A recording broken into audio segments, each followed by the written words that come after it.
Toi folofa ma fatalofa tu sa mole atu pele nei fo itai au fo le fo mai e fa no le leo nei fo ia so mata no fie mai le li ile swafa maulunga o tato faolo Yesu KERISO toi fatu lima toi la po kalame na luta ya fa le manga ya to sa mole atu pele ile nei fo ia so malole le alusu fo le tai au malo fo fa malosi ia o le taualunga fo i o tute mawhaiva le yaso o le aso muli muli o le yaso i le whianga iai o si o tatou atu nuu mga aluenga ia ai mese fo i o so se whaiva alofi a aolo o tō ngā lulue mpūna no wai ma lo whai o le whaiva ma lo fo i le tautua i le atua malona whina ngalo ma lo le tautua ainga ma lo le tautua nuu ma lo le tautua e kalesia a o se a o le aso fo'i o loo whapena o na tawalunga ai le whaamna tuina o le vai aso ngana sa moa i Aotearoa mo le atoi le whaamalo i kalesia o a onga o kampani o whaala potupotonga o so o se ulupu lava lo latou whaataua ina le ngana sa moa i Aotearoa ma lo whai o le whaiva ma lo folau nei vai aso ai alava le sangisangi fia o si o tātou atu nuu ia i le whaamna tuino o le tātou ngangana wa o le tātou ngangana e ilo ai oe o lau ngangana e ilo ai oe so se mea e te angai ai le nei lalolanga ia o le tātou ngangana ia e nate molina i tātou o le tātou tamalianga o le tātou tofi mai le lii ia e ilo a le sa moe lana ngangana e ilo fo i le sa moe lana tū malanga anga i whanua ia o le whaaloalo. Me lea ia mo le atu le whaftaitele i au na le tua le au whainga luenga o lo matou ngā loe fo i le Missional Global Kingdom TV ma lo whaftai le taupati mai fo i neva yaso lea ua tātou waulia mai malumanuia i le alofa maleanga le leisi si eso tātou tāpau siwilangi i ia le tua whaftai le li ilan whaamalolonga ia whaasosoa mai ate i tātou i le aso mle aso ia o mwhai ai o na whaawa wina tātou wala wina e maise o tiute o whaiva o lo whapena o na whenga iai tonu a inga maise tau singo e kalisia malo i eleli e whaftai atu fo'i tātou a inga i lungo benga te whailangi i a inga o le whatuatua o no lau tau langolango ma lau tau tatalo ia wale faso ino le upo le tua e mese foi o le share to le upo le tua mo tatou ainga mfanau e mese o se pele ia te oi ia afai te manuia le upo le tua ia e tatau foi ona tufato le upo le tua na ia tatou manuia uma le upo le tua se atul tatou fatalofa i tatou sponsors o lo langolango ina le tatou misiona fatai tele lava i lau tau whesosoani, i lau tau ngā luenga whai fo i lewa yaso ma lewa yaso. Ia ua lawa le langolango ina o le misiona o mole ina o le tala le lei i maota malawa e maise o so se toli mano le lei ke lope o lo tātou iai ina ia langona e tangata uma le fina ngano le tua. Se al tātou whatalofa ia i lātou uma lava lea ua pale mai lungo le tātou o nanga le nei fo i tae au le sunga i le whaiaonga o le uso au auna au vai suisala ma le tātou pokalame o le leinga mo tangata uma o lo au auna mai Brisbane, Australia whaftai fo'i mo le langolango sua e mese tapenanga o tātou pokalame mai le tātou station i Brisbane i ia le li whaftai atu fo'i le tina ia vasa ia o le tatalo ma le tātou tapuai manuia ai fo'i le ngā ruenga whaftai fatalo fat fo ia imakulata fatai mafuta malita yao ia manuia fo ile fianga ia mafuanga le yaso lani tavita ma lolso i fo manuia fatai mafuta mai ia fa manuia fo ile tu ile fianga ia malasinga o le ne yaso solo fu Ioane ia fatalo fat fo le uso au so le lia au solo fu Ioane fatai fo ile au malita yao fa manuia le tu ile fianga ia manga wenga e fatalo fat fo ia Jimmy Brown William ma lo se fo manuia fatai mafuta malita yao iai le agalelei o le atua le feagai ai ma tu te fai le auaunaga faatalofa atu foʻi se utofine ia agalelei agalofa pua le mamai Nancy faafetai mafuta mai malofo i faafetai ma le upofolafola le atua lenei taeao tomatauina i pea le alauso sio tatou atunuu ia i galuega fai o lenei aso faatalofa atu foʻi le uso ia faafouina tanielu malo soifua manuia malo foʻi le auai mai lenei taeao alofa tele atu mo o le uso ia faatalofa atu foʻi le tofine ia malialosa e tasi kuresa malo talofa atu Hawaii malo faafetai le auai mai faamanuia tele le atua ia faatalofa atu foʻi tinao le aiga Sara Tanielu Pureta mafuta mai le vaega o le taeao ia viia le alii o le tatou malu taeao faaleagaga e pena silasila mai ai lenei taeao o le faaolataga mo oi o le faaolataga ua uma ona tapena i KERISO Iesu mo oi maʻu ma i tatou uma ina ia mafai ona tatou uu mauina ina ia mafai ona tatou taofi mauina le faaolataga ua tuutuulima mai e le atua mo i tatou ina ia aua ni toe lusi le tatou faaolataga ia le alii ia le aua e silasila mai luga o le tatou polokalame o le tatou tusi lenā e faisitele i o afioga le atua o loo talanoa mai ai lana faaolataga mo i tatou ia ae manaia tatou talitalanoa muamua i le mauna o le Roma 5:12 ia o loo momoli mai ia te i tatou le paʻū o le uluaʻi tagata lea ua fai ma faafitauli lea ua fai ma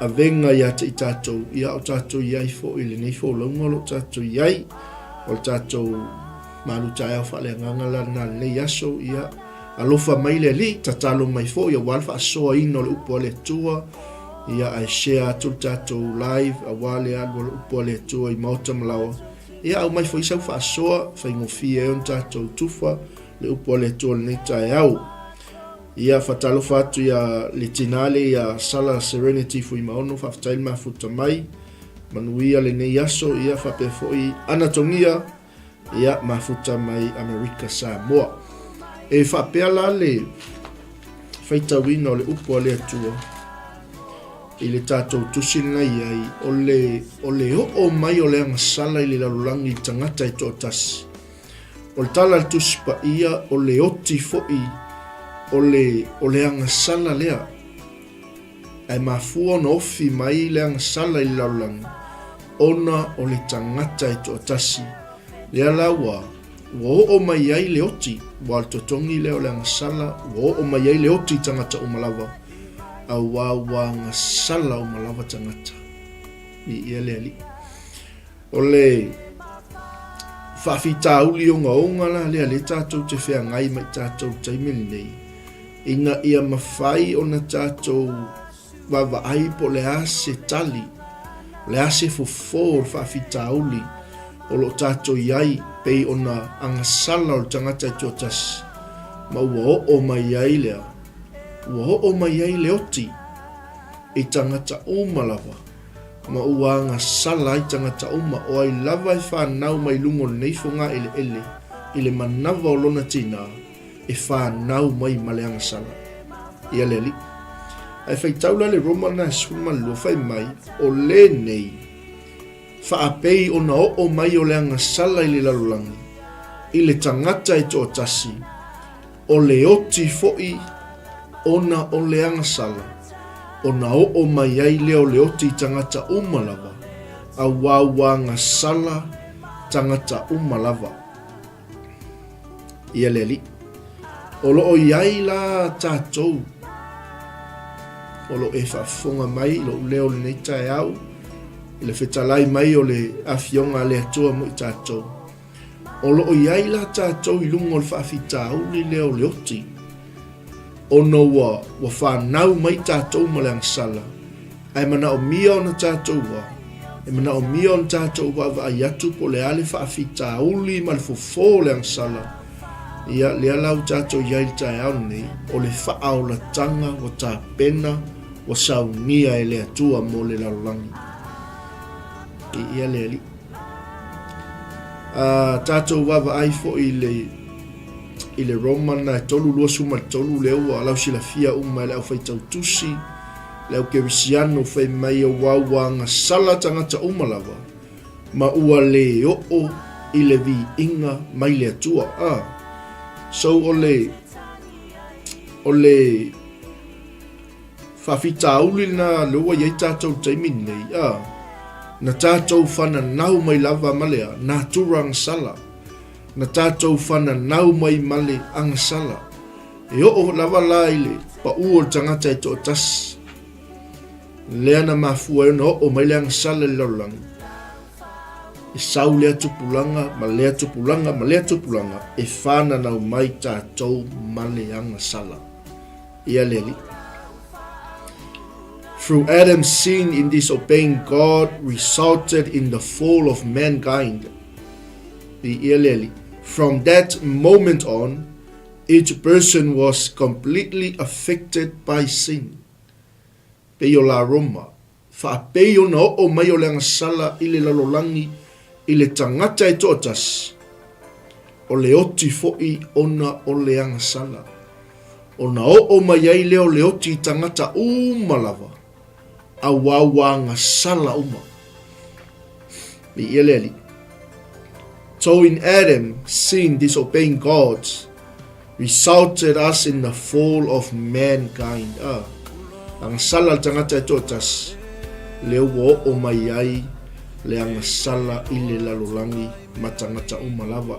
E yai oe mau mai tatou umalava na tatou whana nau mai male ang sala. Ia leli. Ai o loo iai lale avanoa ono o le whaaulatanga na tāpena e le atua mo i tātou. Le pei on tātou wawa ai i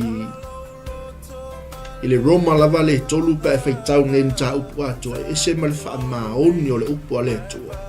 Meila i o tala a le fionga a le atua. E le ai se a miotonu. E le ai lava se tasi. E le ai se na te langona, e le ai se na te sa ili le atua, ua latou o ese umalava mai le atua, ua leanga whaatasi i latou, e le ai se wā miolelei, e le ai lava se tasi. Oka okai, mi ia le ali, mi ia le atua, pai alu whaitau a toltus. Ai ono ole ki verse na iai ole lusu maltolu a wawanga sala tangata umalava ma ua leo oile vi inga mai le atua. Ngā le whai mei tala tuspa ia e whaapea lea whai mei ua se tuunga mau o whaamanga o latou whai ua ole o latou laulau whaiva o i latou foi o latou lau ngutu le mea o ona o i iai le asipi. So, but each person is guilty by their own choice to sin. Lewa tatou yo tatou lima lea le mea lofa whaifuaina le tu o lan whautanga. E ui na tatou whana nau mai maleanga sala. A o lewa mufua ina mai mo tatou lea tali. Le mea lofa lea tua mole laulanga. I le tua. Tatou wawa aile ia ile tūlanga le tatou te whaasoa. We were all born with a sinful nature and in a state of total sin.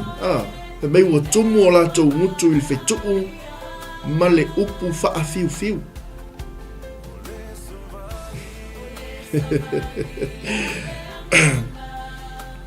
O e wa ai tangata whapena le taimini.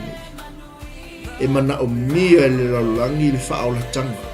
Wa umana tupoina e le atua. Wa umana tofaina e le atua i le amatanga e le whaavaina le laulangi. Mai ua tele wa vave o latou vaea e sa saa i le toto. E whaitau ngei le Romana e tolu. Wawanga sala tangata umalawa ma ua leo o i le vi inga mai le tua. Le la tatou te wawa ai te mini whe mea. Fe mai ua se tuunga mau o whaamanga o lato wha I se tulu. O le upo tuspaia. Fe mai ua ole o lato laulau whaiva. Fe mai ua tumu o lato wa iai o lato lau ngutui mea o ona. Mai ua tumu o lato ngutui lea il fe tuu ma le upu whaifai. Ai le ngata ilea ua tele vavave o lato vai e sa saa I le toto. Ia, nā te moli mawina sa moa le alu al fasio tangata le oia il taimini nei te io se mea noa I si o tatou watunu. I ia leli. O pe io se mea fua I tangata lea le whaao o le oti le tangata. O I tatou te iloa ai e mana o mia le whaao la tanga e le lalolangi. Praise the Lord. I ia leli. E le ngata o te le vavave o latou vai se saa le toto. Ai le ngata foi lea, fe mai tala tuspa ia, fe mai oi o latou wala foi lea, le olo palaina ma le puapua ngatia. Mai o latou le iloa foi le ala o le manuia, e le I lava so latou e matau I le atua, o kaukai. Pe a le talia e tātou le whaolatanga, le whaolatanga mo oi. The salvation of God for you and your family. Amen.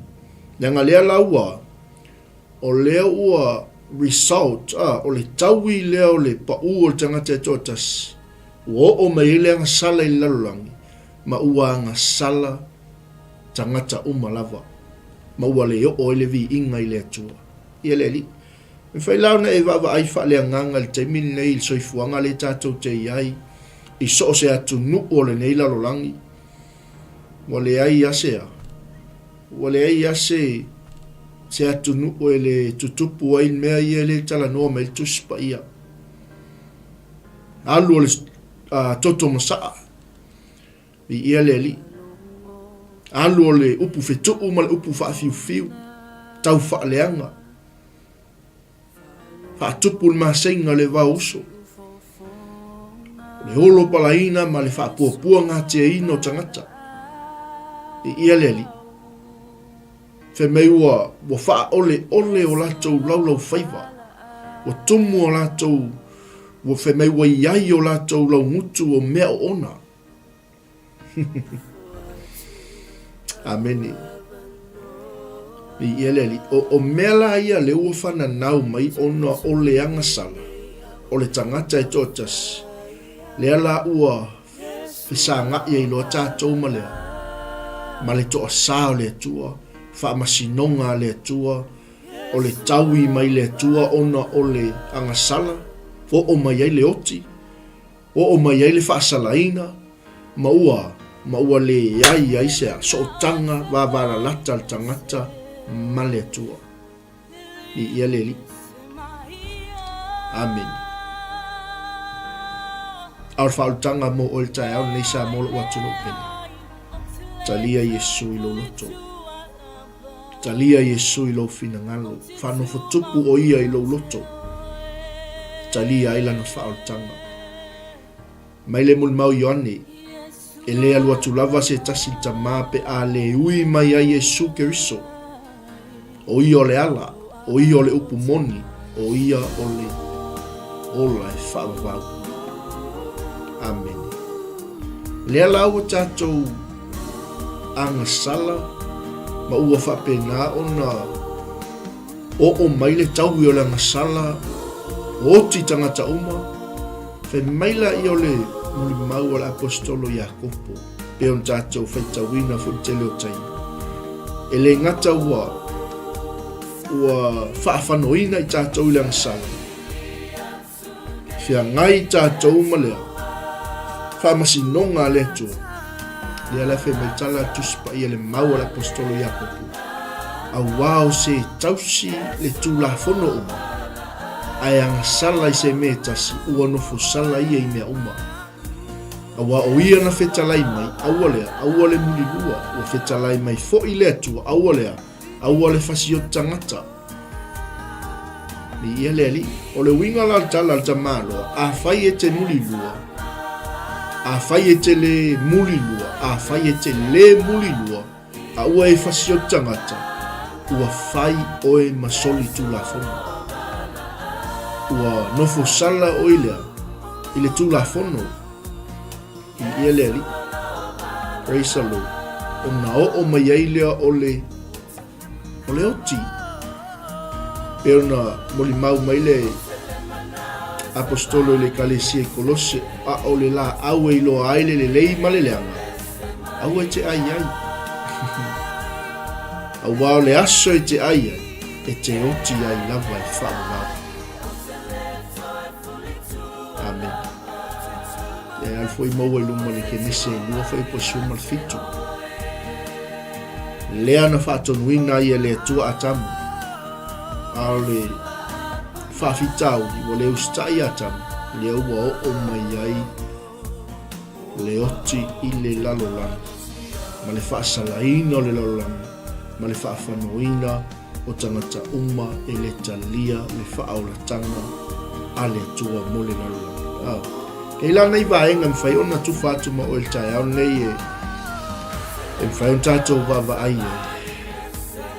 Leanga le ua o lea ua kiuti tātou lea leanga sala. Tau sala ina i tātou. Anu nei lai toi wawa ai le romana e tolu whai po sfuma le iwa. O lo o wha manino mai e. O lo o nofo sala i tātou i mea umalanga. I ia leli. Tātou whana nau mai male nā tūranga sala. Ele ngata i lea. Ua tātou sa ngai male whamasinonga le atua. Ele ngata wo o mai le oti a te i tātou. Wo o mai le whawhanonga i a te i tātou. Ai mai se fo i o le toa sā le atua. I ia leli. So e mana o mia lai oi mau whautanga. Sa mo le tunu pele. E mana o mia e tā ua whautanga. E on tātou lau sila fiele roma e ono lusu maltolu a wao le oti o le totongi o le angasala. A o le ola e whaavavau. O le mea lofa fuaina mai lea le atua. I lo tātou a lii o KERISO Yesu. Amen. Praise the Lord. So tātou te maua lea. Tātou te maua le ola e whaavavau. Pea tātou ta lia KERISO i o tātou o langa. Amen. Whai e ona toi wheso o tai le tātou mawhitanga ma le tua. I ia leli. Whai e ona toi maua tātou le awa noa. Tātou te toi mawhuta i ma le tua. Ona o le tangata o Yesu KERISO. O le mea fuaina mai le tua i lo tātou a lii o KERISO Yesu. Amen. Nana ia. Tātou talatala noa i fo le tae au le matango fia o le whaoltanga o saunia le atua mo i tātou. Ina ia mawhai ona tā maua le ola e whaavavau. Ina e whai mai e le tala tangata ale o Roma. Ina ia maua e tā ua le ola e whaavavau. Wa o le oti o le totongi leo le angasala. Whanau mai tātou ma le angasala. Whanau mai tātou e le aso e toi oti ai. Ai o le talia e oi ma o le whaoltanga. Pe ona whai mai le tala tuspaia. A o le ola e whaavavau. O le mea fuaina mai lea e le atua i lo tātou a lii o Yesu KERISO. I eleli. Praise the Lord. O le iai tātou i lalo lea. Ma tā upu o le whaasala. I ele atua i le tātou tā upu le tā upu lawa na i lima o le tusero. Pe al te wawa ai le whai upu e sifulu ma le walu. Wanga i lalo. O loo tala noa mai ai lea. O le iai tātou i lalo o tā upu o le whaasala. Amen. Ina ia mawhai o na tātou malama lili. Awane i pongi sā o e ma au mai tātou uma. I le mea lewa iai tātou. Ia ngawa o mga waku le lisi ke le ia.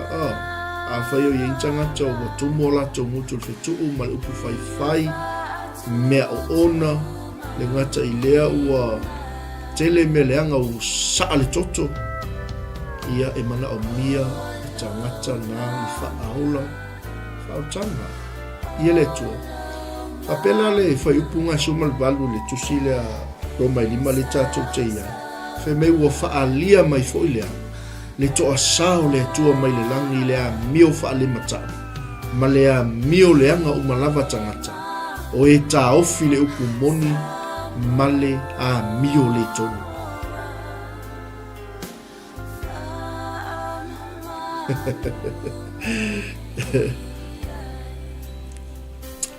Manino ale upu le atua fe mei o e tā ofi le upu moni male a mio le tonu. Lea lawa wa whaalia mai fo i le toa sao le atua mai le langi i le a mio whaale mata tangata o tā ofi le pumoni ma le a mio le tonu lewa wa whaalia mai i le toa sao le atua mai le langi i le tangata a mio whaale mata u ma le tangata a mio leanga u malava e o mai i le toa sao le atua e o mai ele fa sala le tua e o mai ele fa fanonga e fa va pe atato le talia le li o Yesu KERISO e fai mali na fa aola yo tato amen bi ele tua e se le fa maoni o le li o le totong ya le o le sala o le oti ia le li lo ia tato ilalo le whaafanonga ia malem ta upo le whaasala sau waile toa sao le tua ia te i tātou sau wai tātou i whaamasinonga le tua ina ia mawhai o na tātou malama le lei amen awane ia vea tātou ngā luenga ma mea e whapea oe te whasawina i oe ele whasawina o tātou to anga lotu. Hallelujah. Amen. Peo la Paulo. Ele o ngā luenga ne i mita se tas. Ai tau lava le sa tauro o KERISO lo wali. I ele ali. Ai alfu le tilo le maua le perfecto Isaia. Ino whaatonu ele to perfecto Isaia to fo ile no. Fe mele o Isaia. Israel o i mātou nei e tusa malea ma le mea leanga i mātou uma lava o a mātou a mio tonu uma e tusa ia male ia o le maa te kelinga la unga i au ngā le atua o tātou a mio tonu e pispisia pe o ia o le maa maila i o Isaia le hai e o ofo ia mātou tusa i mātou ma mea leanga malava. O la mātou a mio tonu e tusa ia ma le i o le mai. Ua mamai i mātou umai peo lea e pei o le laula au. E meila i o tala Isaia ia Israel. O a mātou a mio le tonu foi e pei se matangi ua le lea ai mātou. Amen. Ele o ngā luenga ne i mita se tas. Mi ia le atua. A o le mā ngaia i o le sosongi mai o le atua ia te i tātou. Ina ia mawhai o na tātou maua le manuia, le ava noa. Le ua uman tutu lima mai le atua lan wha o le tanga mo i tātou. Talia lo. Amen. Sapo lo. Kango lo e opo. Embrace the salvation of God. Bi ieleli. Awane i whapei tātou o lo iai ia lo tātou awanoa ono a tātou mea lelei. O lo iai lo tātou awanoa ono lo commitment. Hallelujah. Le ai. O lo mani noa bi iele atua. Ia leo ftau ia ma tātou taimi ia. Ngai ngā moli mau Ioane. O oi o tangata manuia. O tātou o tangata manuia. Ai se alme o ave ai tātou tangata manuia. Leanga leo o tātou a talia le whaaola tanga o le ola e whaavavau o le mea lofa foifoina mai le atua. Leanga tusi e lima le tamalo Ioane. A oi lātou o ina talia o ia ma whaatuatua I lona suafa. Na ia avatu iai o lea manuia.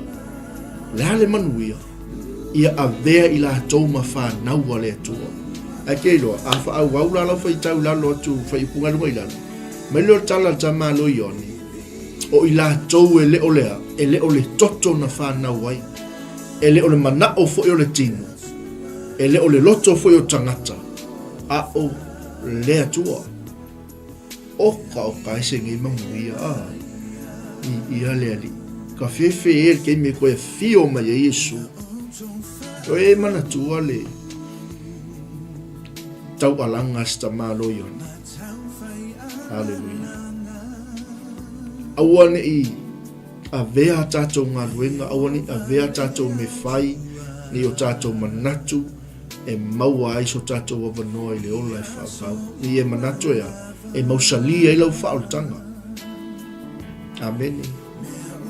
E maa ngai al tala Ioane, au I lātou o e na talia o ia. Wai talia Yesu e whai maari I, ma whaola I lau soifu. Amen. Ma whaatua I lona suafa. Manino ale upo ale atua le o se upo si whai au. O tangata le talia Yesu e whai mali I ma whaola I lona soifu. Ma whaatua I lona suafa.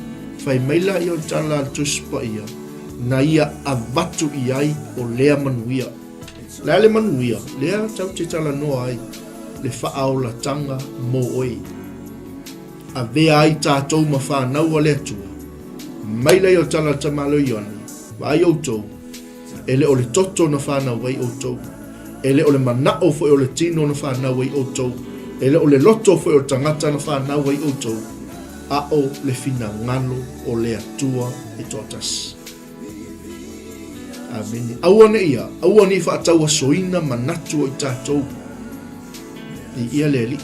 Awane whaapongi sāina I tātou e le ti apolo. I ia le leana tusi le apostolo Paulo le kalesia Kornito mantua. Me leo tala Paulo le kalesia Kornito. Ua whaataua soina manato I lātou e le talitonu. E le atua o le neila lolangi. Ina ne I pupula atu ia te I lātou lea. Le mala malama o le tala le lei le mamalu o KERISO Yesu. Ua tusa o ia male atua.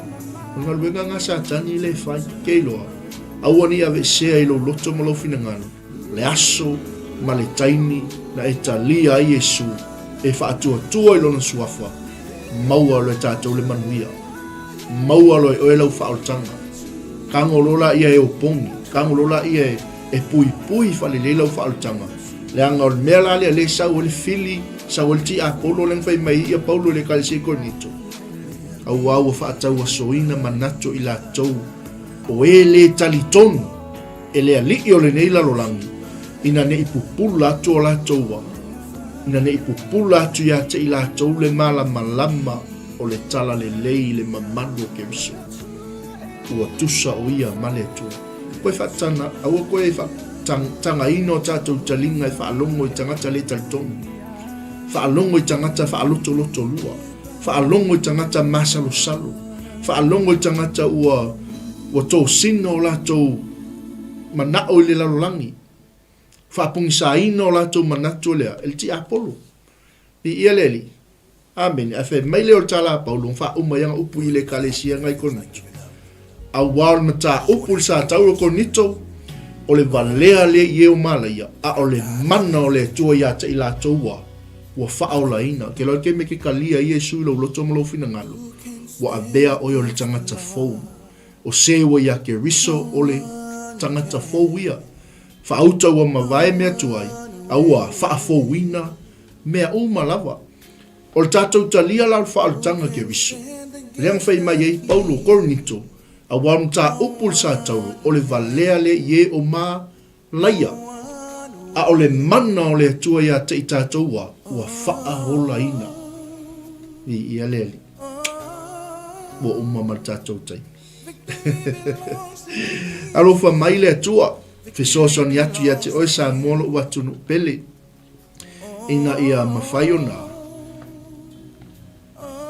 ka ngoi makoi o pongi lea lau whao tanga kai peia o le manu lau tia o le tatou ngangana sa mua fo le niwa ia soa ia malu lau sa fo lau i langi ma i ia lea li whawhenga malu o tatou sa fo lau o pongi le whao tanga wa uman fwai fwaina mai ele tua amen ka ngoi makua i whai whalelei tausi ai whaapele pele ai ina nei misia lo tawa noa amen mi ia le li mai tala paulo o ia langa e fea swala un kao le kalesia le a kolnito fea sa kalesia mai oi sale a panga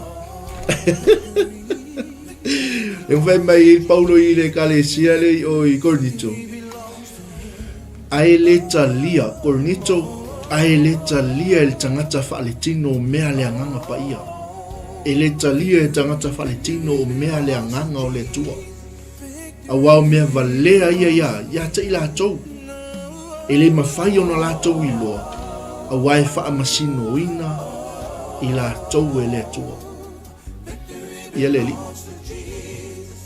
amu ia ne ka le sia li o lo sa saa i le loto la ala apostolo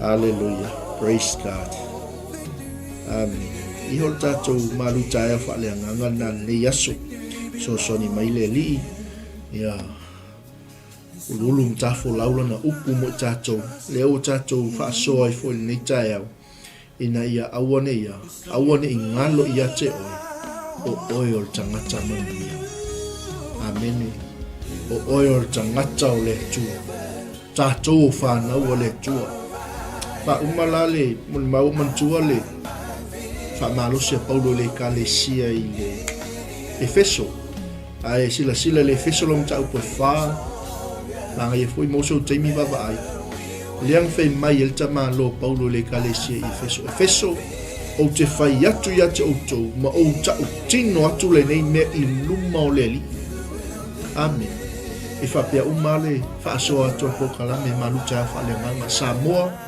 o te tau tino atu nei me uma i luma o lo li amen ma o moli mau atu ia te outou le fa o la tanga leo o mantutu lima mai le tua mo tatou fa mela i o paulo aua tau te toi Savali fa pei o isi nuku fa pau o e Savali valea o lato loto fe mei o loo fa pou liu lingi o lato mafau o li liu e seina i lato ilea i le ola o i le atua ona o le valea wa ia te i lato upu i al tamalo pe alo ke wawa ai le Efeso nai fa fe mei ua fa ua maa o lato loto wala tau le la ngona se mea watu ina atu i la tau ya i la tau la wailea ile fa mata itu o e fai mea leanga umalava male tu ina nau i ai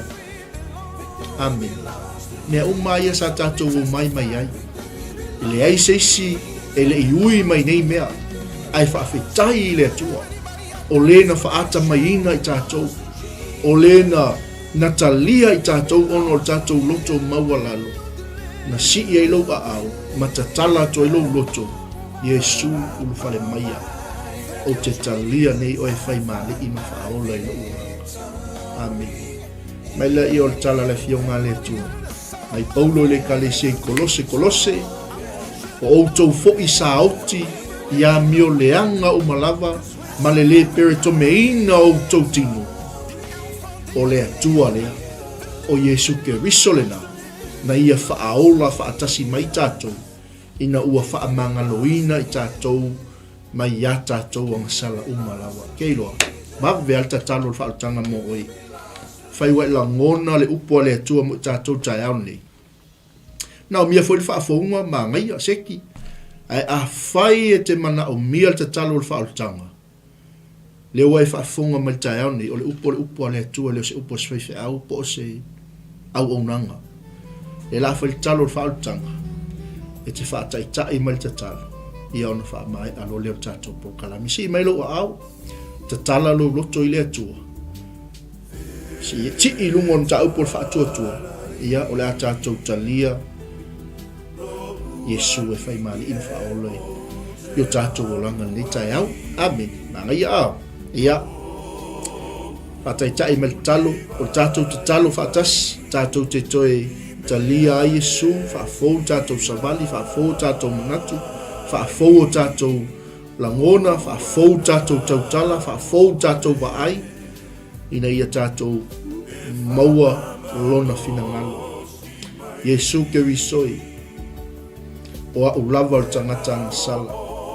O si iatu lo ulima ia te oel nei tai au, o te talia ai o Yesu, e whai malii, e whai mawhaaola, i lo uolanga. O te whaanofo tupu o Yesu, i lo uloto, e a mata atu ngei, se ia o le whaavavau, o te tausi iau polo a inga, o te mawhauwhau ia i le ao a toa ma le pō, ina ia o maua le manuia, whaaftai lau whaolatanga, wa e fua ina moa, o no lo ingoa Yesu. Amen. Ta mari nei tai au. Te sila fia le li o mana tunatunga o matou loto. Te sila fia le atua o matou mafofau. Te sila fia le atua o matou whaalongona. Au te tatalo tai au nei le atua oi lava na siilo na lima. O ina tatala lo na loto ia te oi. Leo e whaafifonga mai le li i tau tinonga lau whanau. O lato talia oi KERISO e whai mali i ma whaola i o lato o lama. Ai maise o na ta upo o whaotanga mo i mātou ni tai au. Tō maua tu ia te oile vi inga. Whaafitai fo ile mai mota po i mai o sio mātou atunu. Whaamanuia i au auna, whaamanuia i ekalesia, whaamanuia i le aingo le whaatuatua. Ai maise le li lau au whai ngā luenga fola fola i lunga o penga te whailangi. I so se ala ma so se manga ala. I so se ai ma so se whaua ai. Le atua ia malutia i latou i le paolo o ua au. Whaamanuia i sio mātou whai ngā malo. Whaamanuia fo i nei atu nuu o lo mātou nopia iai. Whaamanuia i sio mātou atu nuu pele o Samoa ma latou whai ngā filfilinga. Ia whaia mea uma i le ami o tonu o ele atua. Le al mātou wala au e latu ia Yesu le mātou li whaola. Amen. Ia, mo le atu le whaafitai tele. Sio tātou a inga le fo i tae au. I lo whaafonga mai mo mai, lo mota ma lo lawa. Ia ual tātou ma lu tae au whaaleanganga. Ia vi ia le li, ma lo whaafitai, ma lo le mafuta mai, au ai mai. Tai fo i lau komeni o lau share. Ia o lo o whapena o na whaamalusia i pea le tātou uma lawa o lo mafuta mai nei tai au whaafitai tele le komeni, whaafitai fo i mo le whesoso ani mai lau tatalo ma lau tapo inga. Ia le fo i ua manuia ai le polkalame nei tai au. Ia salo le robo anga i mai fiu mo tātou ai mai no e mau le ala. Ia le ua luatu le lunch o le mea mafa. Ia maa ia fo i vai ainga o le nei tai au. Ia tātou talia al whaotanga KERISO. Ia so umo tātou o langa. Ia o te alofa tele mo oe lo watunu pele Samoa. Tātou tue whiloa i fo il manai o le manavo ngā luenga. Tāle i tūla e lima ngā ia tū tātou taulanga fiafi. Ia e mai se fo i nisi o tātou porkalame whaatulanga ina. To God be the glory forever and ever. Amen. Aoni ngalo ia o lo o maua pea lea vanoa. Mo tātou malanga Israelu. Ia, paethia malanga. Naethia soli tūlanga vai o tātou li o Yesu KERISO le Jerusalema. Le aipa ia. Ia, whaafso tai mai tātou au nanga. Ia, po wa unei. Pea au iai se fuafuanga e te fia malanga mo Israelu.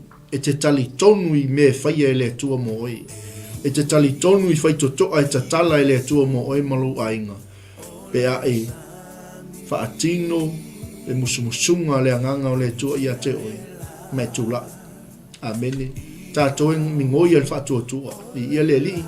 Tātou e ustai le mea ua whitalai mai ai le tua. O le tausanga nei, o tausanga o manuia I ia le li tātou talisa paia whaamanuianga le tu o whaitotoa o avanoa tātou te le ilo pol koe avanoa muri a lea ia ai whaftai le li o lo o alofangia ia le tāpenanga o tātou malanga ia o le whasesilanga nā mo tātou alofa mai le atua tātou anga ilo tātou ai mai no mau le ala ia mea tau nei la auto auna pasta mai te lofa tele mo auto soifua ai manuia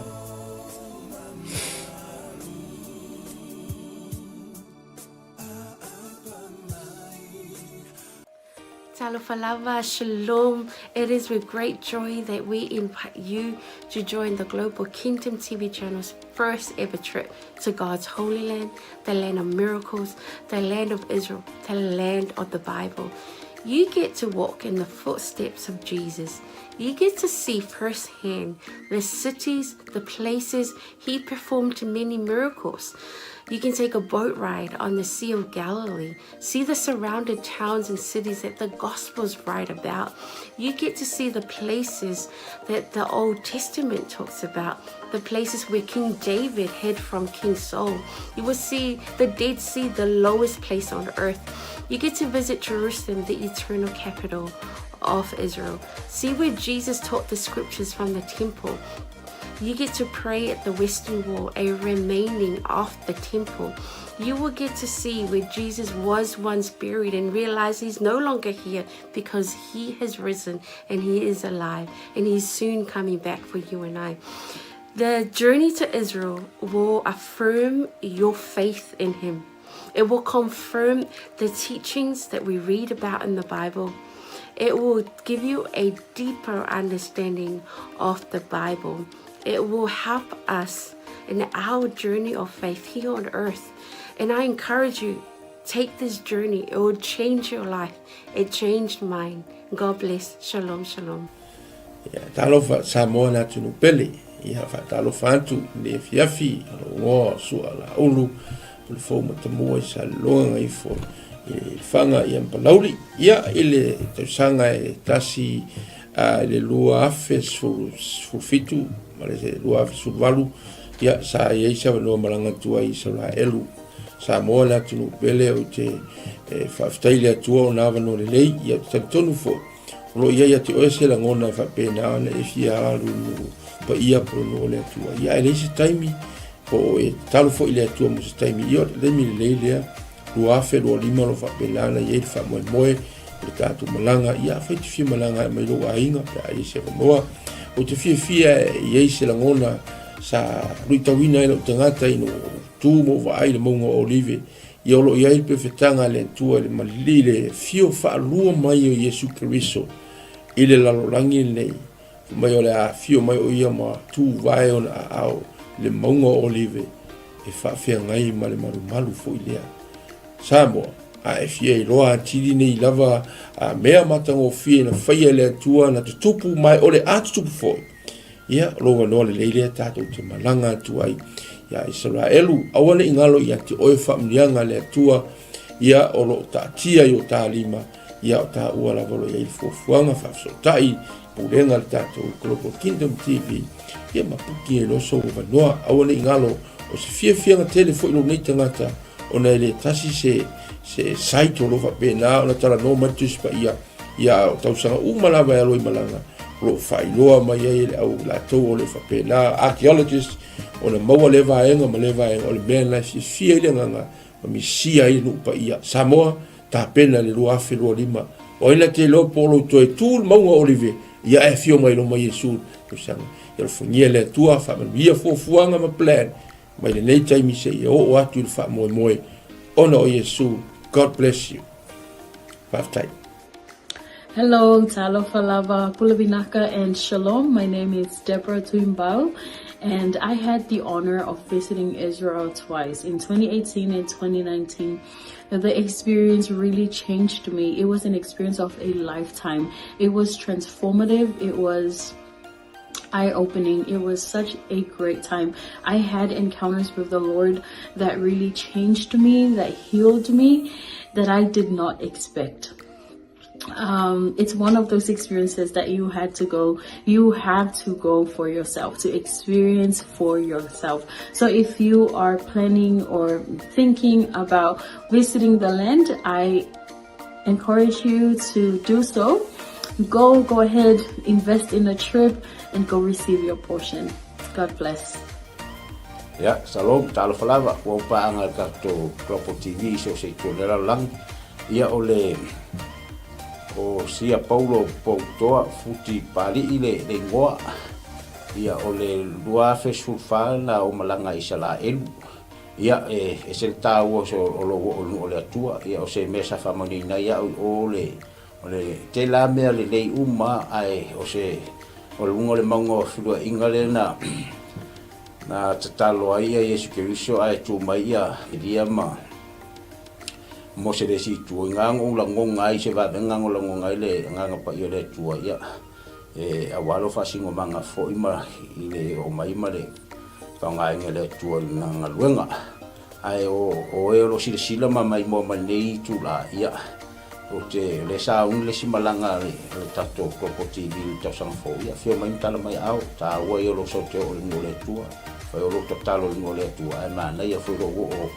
te soli fo i au le tua sa fa malanga lo ia ke te to ne mo finis fa monang ia fio mai tala mai au fa fo Yesu KERISO.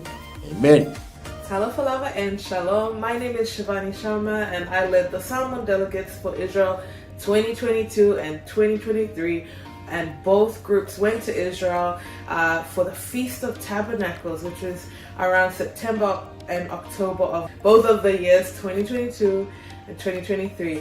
And I just wanted to come and share some encouragement and some quick encouragements for those who want to go to Israel this year. Israel is the Holy Land. It is the center of where our faith is as Christians. And I want to encourage you that if God has called you to go, to please take that step of faith and join the group that is going this year with Pastor Michaele.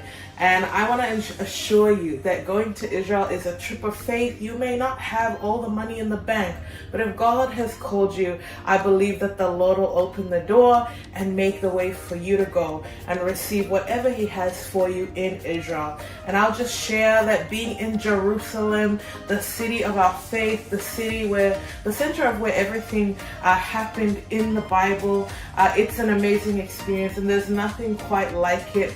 And I can say going to Jerusalem twice, 2 years in a row, it did have an impact on me, and I encountered God in a new and fresh way in Jerusalem. And I also want to let you know, one of my favorite places in Israel to go is the Sea of Galilee.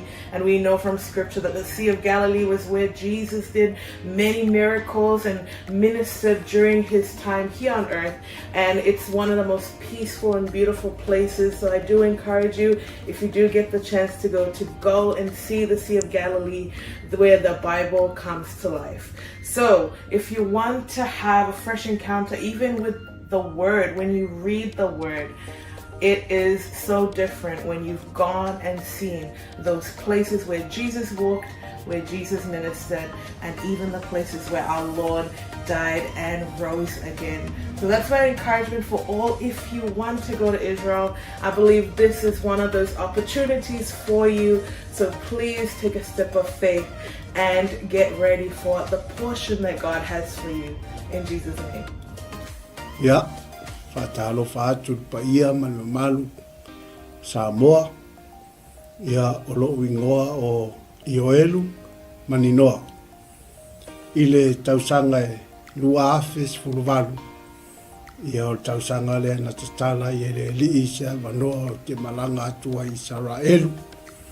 Ia o se na fatu puina lava le fia ma le oli. Ona talitonu ese fole faitau le afia o ngā le atua. Ia ese fole vainga ina uahalu ma vai matula ele. Ia tele lava ni luitau na o mai.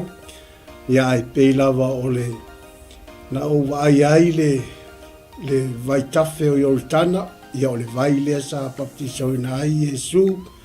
Ia o lea sa whaatino ai la mātou baptisonga. Tō tele i mātou 5 fa I mātou sa whai en mātou baptisonga I sunga foi whawhengainga pe ona mātou iai. Ia la ngona lava le mamalu o le atua sa whai foi le viinga, ma whai pesenga, ma whai le tautalonga.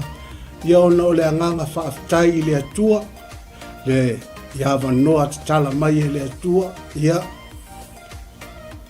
a whai o iaise mo I mitinga, ia te oe te fia malanga le nupa ia o lo wawa noa le lei lea ua saunia le Global Kingdom TV, ia le awa noa, ia e whai malanga atu ai, o no le swafo Yesu, Amen.